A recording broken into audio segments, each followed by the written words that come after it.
梅野です。本日は椿の花を撮っていきたいと思います。ここの椿のお花を撮っていきます。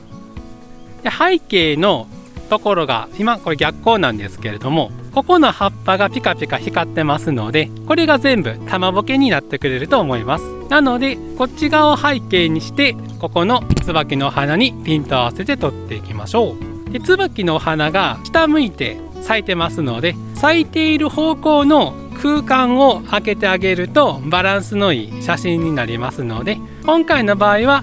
ここの椿はこっち向いて咲いてますので、椿を左上3分割の左上の交差点に配置して、こっち側に空間を空けていきます。で、F 値を低くすることで背景を玉ボケでいっぱいにすることができると思いますので、そういう感じで撮っていきましょう。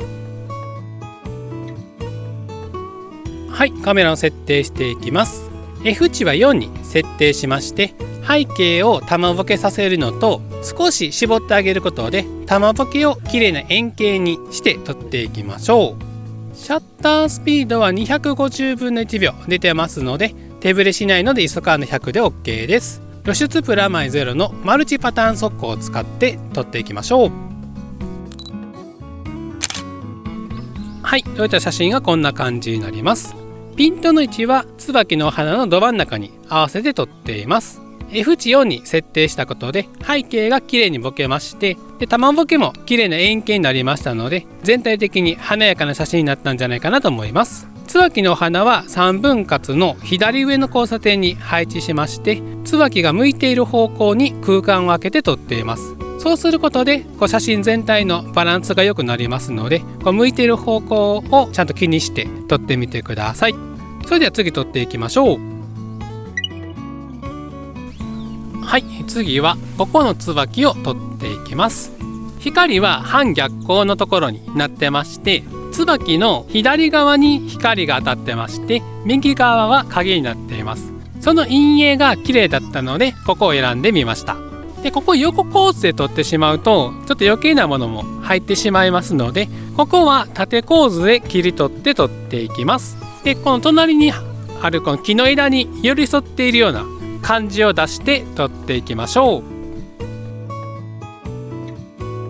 はい、カメラを設定していきます。ここも F 値は4に設定しまして、椿のお花にピントをしっかり合わせるのと背景を玉ボケでぼかしていきたいと思います。シャッタースピードは1250分の1秒出てますので、手ブレしないので ISO 感度100で OK です。露出はプラマイゼロで光の陰影をはっきりと出したかったので、速攻モードはハイライト重点速攻に設定して撮っていきましょう。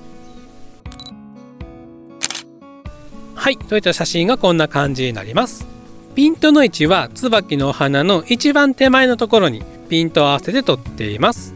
奥に合わせて手前の方がもしボケてしまうとちょっとはっきりしない眠たい写真になってしまいますので、手前の方にピントを合わせて撮ってみました。F 値は4に設定していますので、椿のお花のところはしっかりピントが合いまして、背景の玉ボケは綺麗な円形になっているんじゃないかなと思います。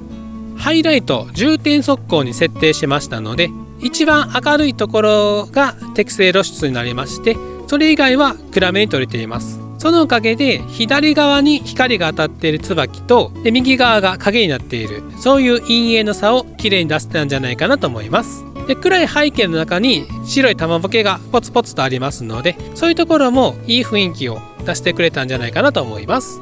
それでは次撮っていきましょう。はい、次は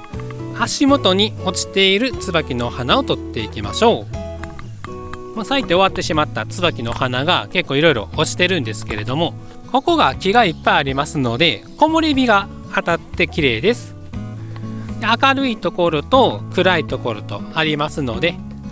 その陰影さをまた出して撮っていきます。で、地面に落ちているお花はですね、カメラを置いてすごいローアングルからとっても綺麗なんですけれども、今回はこの影の陰影を出したかったので、俯瞰の視点で真上から撮っていきたいと思います。そうすることで今日風が吹いてますので、影が揺れてくれていい感じの陰影を作れると思います。で、風が吹いたタイミングでカメラを連写に設定しまして、ガシャガシャっと撮ることで一番いい影の落ち方がした写真を撮れるんじゃないかなと思います。はい、カメラの設定していきます。F 値は 6.3 まで絞りまして、解像感をしっかり出して撮っていこうと思います。シャッタースピードは800分の1秒出てますので、手ブレしないので ISO 感度100で OK です。露出値はプラマイ0の速攻モードはハイライト重点速攻に設定しまして、明るいところと暗いところの陰影差をはっきりさせて撮っていきましょう。はい、撮れた写真がこんな感じになります。俯瞰の視点から撮りまして、地面に落ちている椿の花を撮ってみました。で木漏れ日が当たっているところを撮りましたので、明るいところと影になっているところ、そういう雰囲気が散って落ちてしまった椿の花の儚げな雰囲気を出してくれたんじゃないかなと思います。撮影する時にも言いましたけれども、木漏れ日が風で動きますので、こういう時は連写で撮ってあげることで一番いい影の落ち方をした写真を選んで撮ることができます。そしたら次撮っていきましょう。はい、次はここの椿を撮っていきましょう。逆光のポジションになってまして、葉っぱの間からチラチラ太陽が見えてますので、太陽も入れつつここの椿を撮っていきたいと思います。シンプルに3分割の右下の交差点に椿のお花を配置して、左上の交差点に太陽を配置して撮っていきたいと思います。F 値をすごい絞りまして、太陽がキュピーンとなっている感じを出して撮ってみたいと思います。はい、カメラの設定していきます。F 値は22まで絞って太陽がキュピーンとなるように設定して撮っていきましょう。で F 値絞るとシャッタースピードが遅くなりますので、ISO 1000に設定することで100分の1秒出るようにしています。露出値プラマイ0のマルチパターン速攻を使って撮っていきましょう。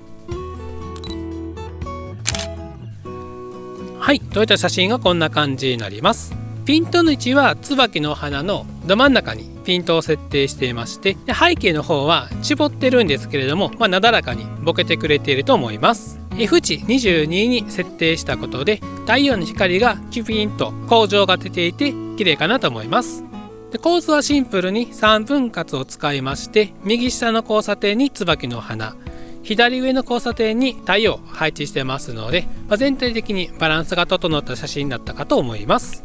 それでは次撮っていきましょう。はい、次はここから撮っていきます。地面のところにこの草がぴょんと生えているのと、で落ちてしまった椿の花がありますので、ここを撮っていきます。でカメラはもうこういう風に置いて構えまして、縦構図で切り取って撮っていきます。でこの手前のこの木の枝を画面の右下から伸びてくるような配置に設定しまして、でここ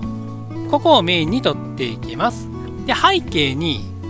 綺麗な光につけた緑色がありますので、あれを背景に使って撮っていきます。